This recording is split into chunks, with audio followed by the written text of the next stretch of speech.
we got here? It's a little bit, it's a very small picture. Large enough to just about see. Okay, what we've got is some flame left on the set here. There's on the pyrolysis surfaces, there's flames, but they've died right down. Colour of the smoke, it's gone back towards grey a little bit, so it's not as rich. What would you kind of, follow the natural progression as well, guys, what are we kind of looking at there? Decay. It's gone into decay, yeah? What in your hand there? 45. 45? I think this is again an opportunity. I'm not saying 45. 45 is always going to be the right answer, so I'm not going to say it's not the right answer. But for me, I think you can get away with the hose rule there. Fire and decay. There's a lot of smoke there, a bit of gas cooling, a bit of safeties, and then direct application onto the seats of the fire that are remaining, and then making your way in and carefully turning over and went down the areas the meat went down would be sufficient in that environment.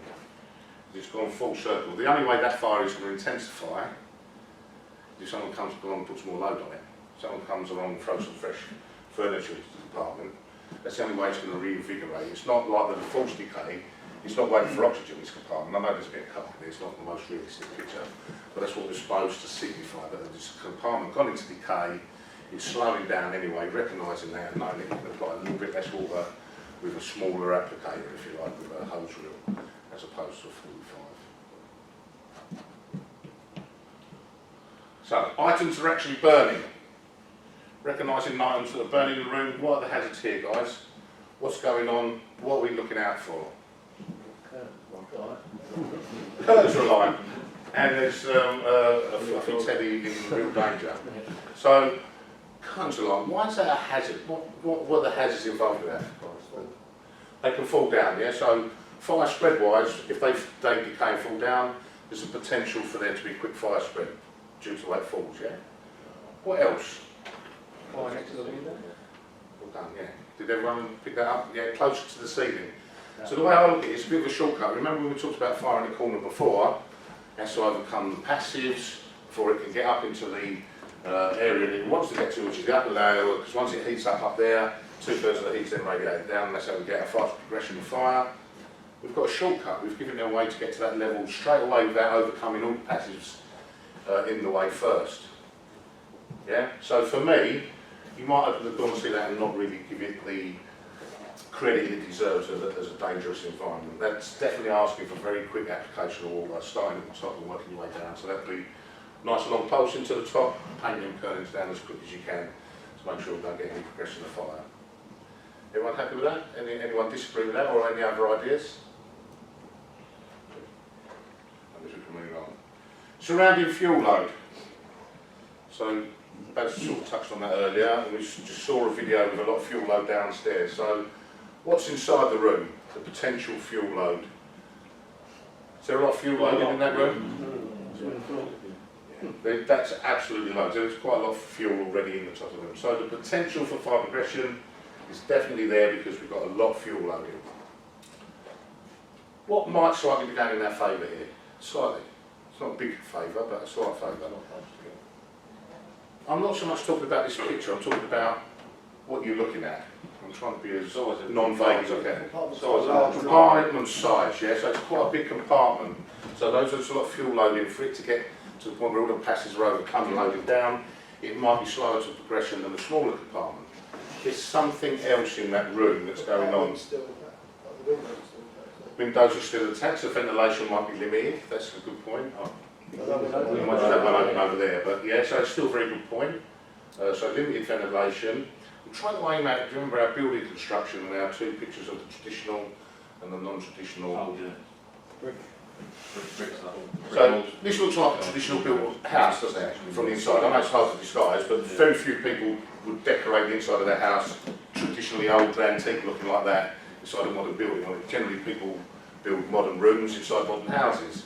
So it led me to think this would offer all the same things as the traditional built house return. So we're talking about brick built, more passage in the compartment, and also how it's decorated. Why might that have an impact? What's in there? Old traditional furniture. Old traditional furniture, so it's the modern construction, so it has more resistance, okay?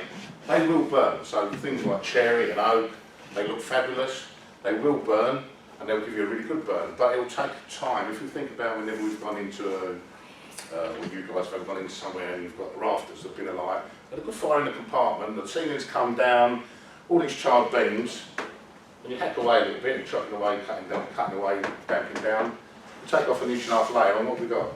Brand new wood. Okay? Old style woods and thickness is resistance. The wider your material and the more dense it is, i.e. the older woods as opposed to the modern woods, the longer it's going to give you till it fully releases into the part taking place in the fire.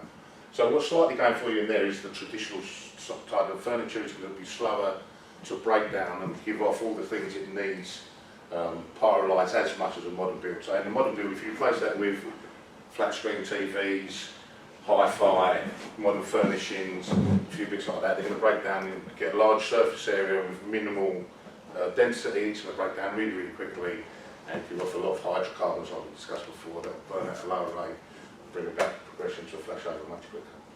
So are we showing away now from, for instance, you went into that compartment? Yeah. Would you still do safety, or would you just... In that environment, I would say yes, I would. Yeah. Yeah, I would, because there's obvious seats of fire.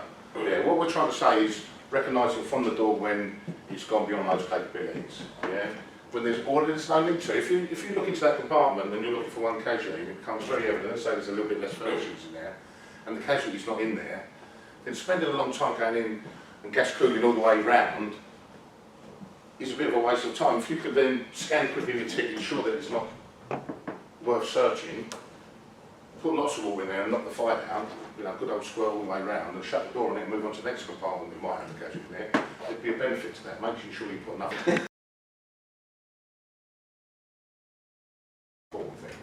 But yeah, what we're trying to do is again upskill or get you thinking slightly outside the box is there a need to go into the compartment in the first place? If I firefight from the door there, lowering down the risk, so not going in. Yeah, lowering the risk, making yourself a better firefighter, you'll be able to go further, your duration of your set will last longer, the risk of exposure to you is less. The only thing that's going to draw you in there, you open the door, you get your tick out and there's a casualty there. Great, I'm going to use gas cooling and get in there and rescue that casualty if the conditions allow. You might need to get through this compartment to the other compartment beyond it where the casualties shut themselves in. Gas cooling is going to be a better way to go, isn't it? Yeah? Because you're going to be able to keep the environment safe to bring them out. But if there's no reason to go in there and you're on a route to another area of the building, then just apply some water and put the fire out. I was wondering if actually relation to that for like later. So that would be, so we come to this and the drill on that later. If you obviously I know can actually lit, keep it going for a second, obviously you can still see visibility, have a little bit tick, and that's it. Would you say you should just bang a pulse in there, close or keep a bit and just close Yeah, it? so without giving too much away, but probably giving too much away, because it's hard to talk about things and not give things away, is it? That's part of your DRA process. It's going to be easier here because you're going to open the door and see basically an empty steel box with a fire on the right hand side. And I can say that because all our boxes are built the same. They've all got fires developing the right hand side with some flaming combustion. We've got limited furnishing, so here it's an easy decision. You get your tick out, your number one gets nice and low, a bit of gas cooling if you like initially to keep the conditions up, enough to keep it cool.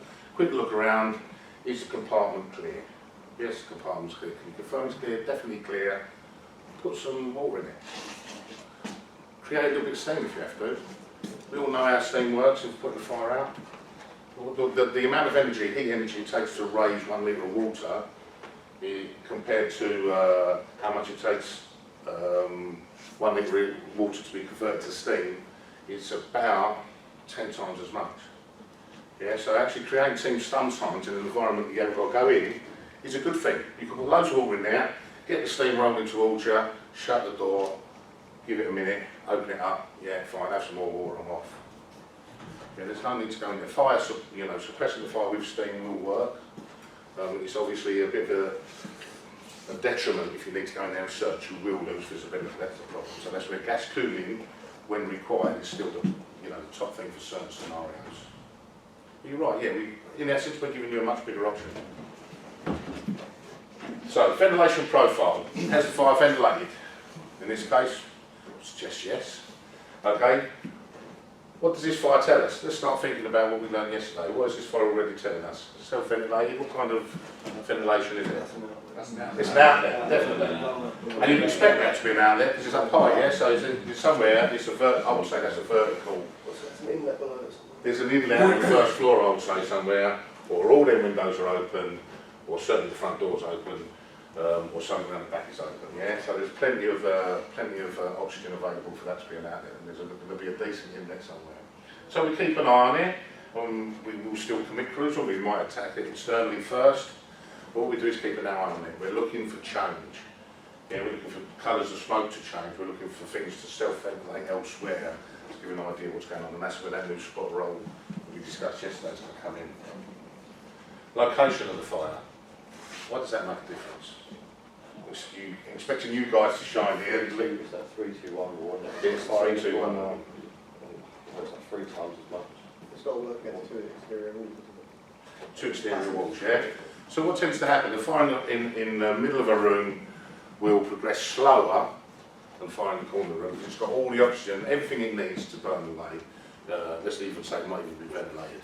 So because it's got everything there, it doesn't go searching, it doesn't progress as fast, it just starts to burn and then gets towards its full development.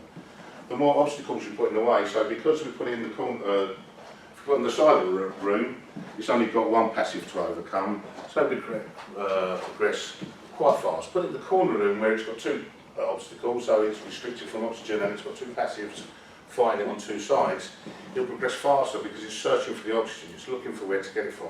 So it will spike the flame up quicker and will progress faster because once we keep the ceiling level, that's where we get fast progression towards flashover and fire. Because once we keep the top boards up, that's when it radiates down, that's when we progress fast. Size of the compartment, we kind of covered that with the last one, with your comment, you know, so we'll go back to it.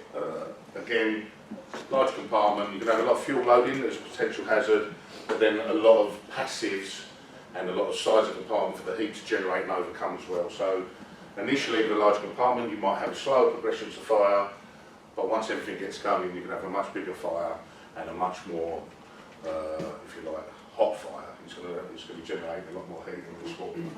The smaller one, low ceilings, much faster progression to fire, yeah, to flash over. Cool. So continue with the session. The fire produces energy. If the water we apply has a greater energy draw than the fire is producing, it will go out. When conducting the continual overtake assessment, consideration should be given to fire conditions and the ventilation profile, just like we've done. So I'm going to show this as our last video, because we did lose a bit of time on IT issues yesterday, which we need to achieve to bring it back today. So what's it on this? Again, I'm excused for bouncing around for a while and the volume comes in and out in this video.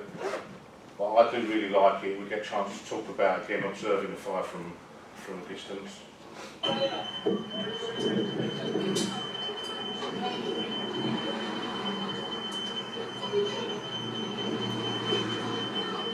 So what do you see? What are the hazards? What's going on? Doors open, yeah? One of the occupants has decided that he needs to get all his stuff out. Okay. So what he's done is opened up a nice ventilation profile downstairs. Like I will admit, I would have been guilty of 20 years ago. I would think yourself with the A closing and kick the front door in for them before they get there. And now we're seeing leave things in place, or at least doing a controlled manner beforehand. Hazards upstairs, guys. At the moment, ventilation controlled, but the opportunity for that to self-ventilate, good or not good? It's doing already, you hear the glass going. Single glazing, I would suspect, it's quite an old property, isn't it? What else is sort of helping that fire along, if you like? The wind. The wind, yes. So the wind, in essence, is a little bit protected from the wind, but it's the shape of that alcove, yeah? It's trapping a lot of gases and letting them just get away. It's actually holding the gases in place for it to continually heat and give it the fuel source.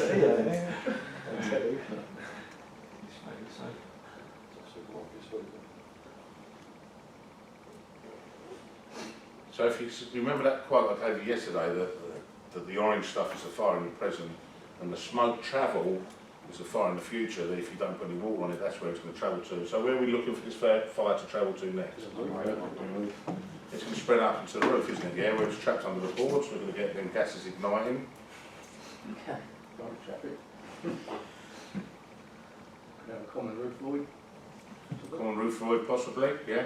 What we've Councillor certainly got is a common roof balcony, haven't we? Yeah, so then gases could track and travel along and spread the fire just when the gas is there. At the moment, the wind direction is from left to right as we're looking at the screen.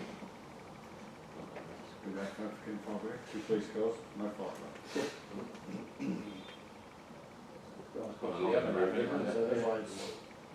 Smoke issuing from the next door windows. That's what it looks like, doesn't it? Yeah. Because it's just travelling Just along. travelling. I think what's happening there, personally, I think someone's, I Canopy. think it was Casey said it, I think we've got a bit of a communal roof void going on there. I think it's travelling under the roof, and then when it's coming out underneath, the wind is then blowing it back in the other direction. Personally, I might be wrong, we'll see how it goes. Going the other way. It's changing, isn't it? The wind is continually swirling around, isn't it? The volume's gone up, would you agree? So this is progressing this way. That's definitely hot. But again, it's quite significant there, isn't it? The difference in colour. Nearly gone Look there. at the difference in colour, the light gases this side compared, they're so close together, but just those extra passives and that extra bit of mixing with oxygen outside means that it's quite significantly different in colour.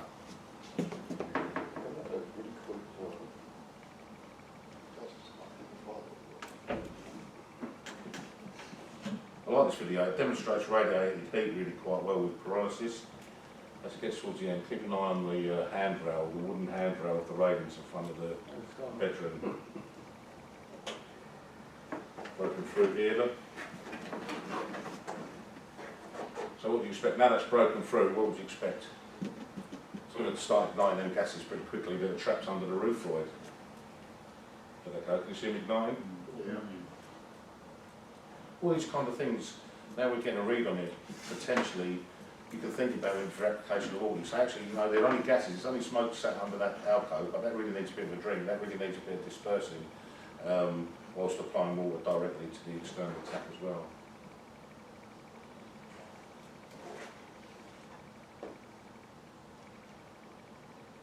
What about the colouring gases now? What would you say that's indicative of?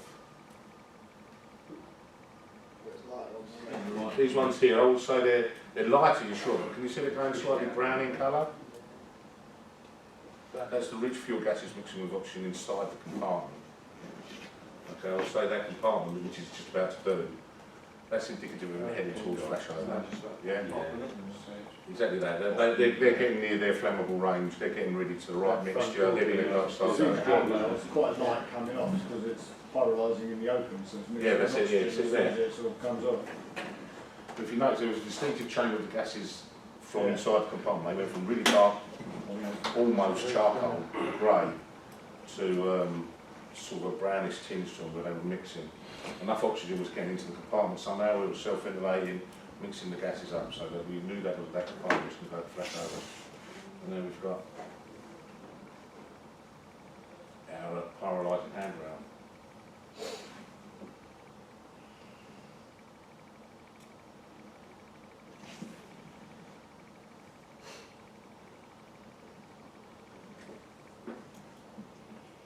I say put water on it again as an external attack, which they do eventually do. I believe, I think I'm right saying that. You'll notice again it's very effective. The external attack, I don't think you can argue against it when you see the evidence there. Now you know how to do it in a safe environment every time by going to a single core and applying it through the centre of the window as much as possible, aimed at the ceiling. Then it's only ever going to produce a good result or an improved result. It may not be the perfect result.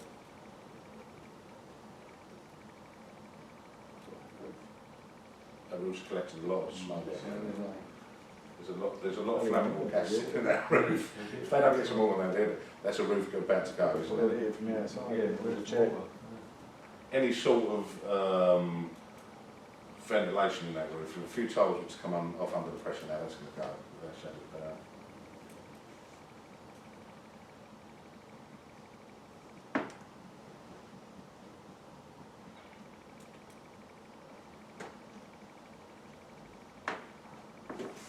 So much before, He's come from inside, isn't he? He's got a very would you find sooty face like that. So would you have found it, when they went in, so would you have probably found it before even committed. That was calling out for an external attack for me. Yeah. So while they were getting rigged, I've been putting water in from outside. You'll see in a minute. They'd be going to a lot less then. And then, no, even if it was coming off with the hose reel initially, you put it in with your hose reel. It's going to give you a single core at that height. Attack it with the hose reel, and then as they come past, you hand it to them. Or if not, they're laying out their 45 to go in with.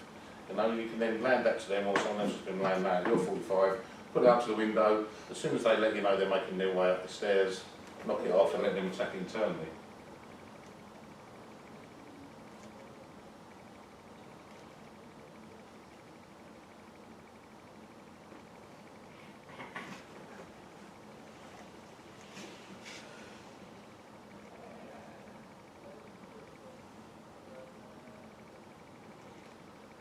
I mean, what's that wall being applied with? I think it's a 45, isn't it? Yeah. It's getting a bit of pressure now, so it's kind of been applied in the right way, a little bit swilling about, I would say, but yeah, kind of been put in the right way, and it's been quite effective. But, if I was the officer in charge of that, would you say continual weight of attack assessment, is it doing enough? No. No. Yeah, I would say you want another one, didn't you? Or if that person on the jet is only being using 230, because that's what it says in POSA, what would you consider doing? Look it up, yeah? Call for your buddy to come over and put their hand on his shoulder, go up to 400 litres a minute. Do something different. At the moment, they're being a little bit ineffective, yeah? So this branch is enough. We need the project out, get the project laid out on another level close and then utilise that. As we said before, using the wrong way of attacking isn't wrong, it's continuing with it, you know?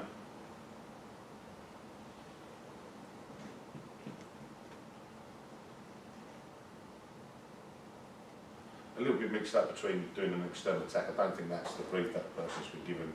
They're more or less, There is a you're perimeter using a as well, covering isn't jet there? to Just stop got- fire spread while the internal crew are going in. And so that sort of saying what I'm saying, Yeah. that crew went in with the 19mm hose reel, and they get to the top of the stairs, they're not probably won't get to the top of the stairs. Well, yeah, there's They're going to structure. hit a heat barrier that they won't be able to sort of do anything with just the hose reel.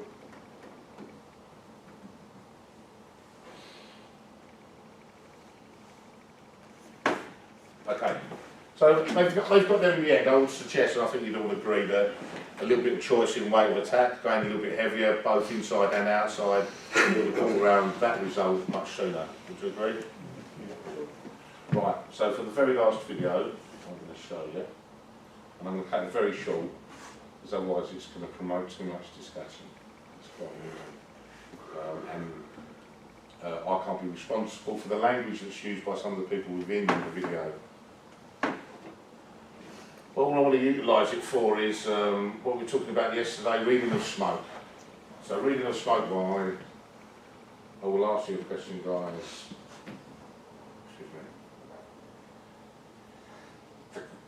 Excuse me. Thank you. So, this fire here, I want you to give me the initial compartment of origin. Okay, where is the fire compartment? It's going to sound very obvious.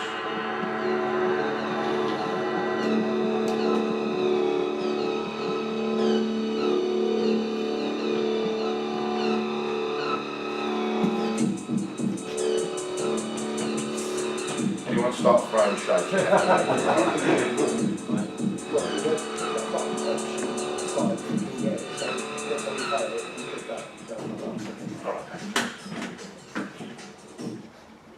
Okay, these guys do a very good job actually, but there's a couple of points I'll discuss.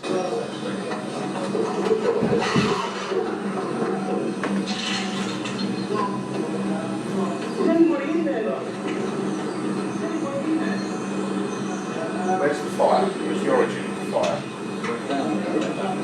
Left hand window or right hand window?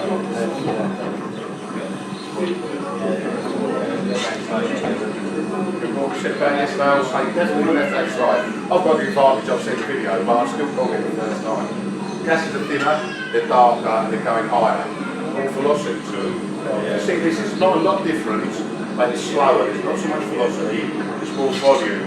The colour's very similar, so they're definitely connected. There's definitely an opening, but the origin of the fire for me here is definitely in this compartment.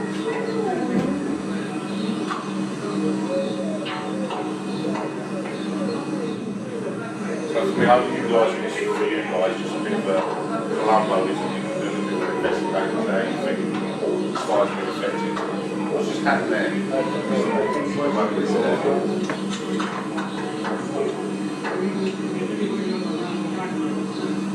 This gentleman here has just come out. He's going to be asked a question by the occupant of the other flat at the moment. I want you to let me know if you think he tells the truth when he responds. We've got a communal hallway, you've got a communal stairwell, yeah? Say?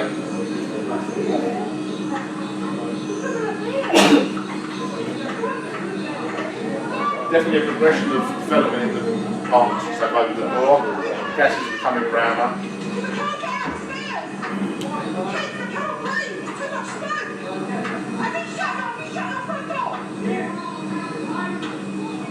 Has he shut his front door?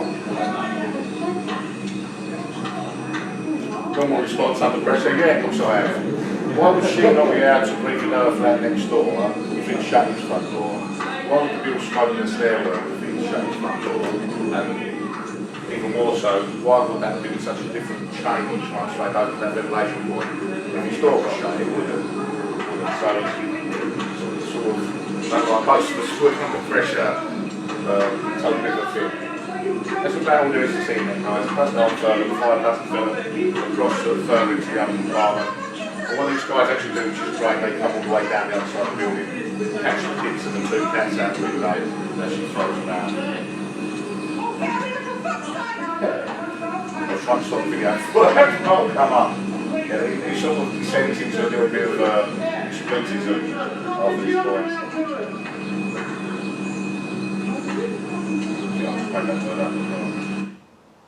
Right guys, that's kind of it for the morning.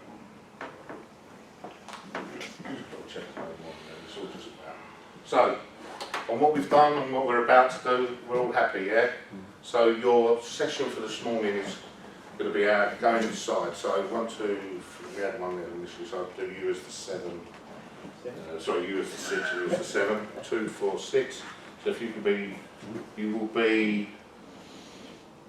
So if you do your branches first, I'm going to call you attack 1, so when you go out, if anyone else asks, just let them know you're in attack 1. Get them to put your names down on the board, because they won't have met you yet. Guys, you're going to be attack 2, so what I'd like you to do is go out and do your B tests first. And what happens, so you guys go out, get your 5 gear on, you won't need covers on your helmet straight away, you won't need your flash hoods, but you will need your gloves. Yeah, and you're going to go and practice some branches, and you guys can go and do your B tests. And then you'll swap round, and then you guys will go in under air first. You guys will have a little opportunity for a cup of tea, and then you will come down and replace those. The reason is the compartment upstairs is slightly smaller, so that's why we all had the smaller teams going that side. All happy with that, guys? Any questions on that? So remember, if you need an answer to a question, ask it. Yeah, the guys are more than happy to help you out. Brilliant, thanks for your attention.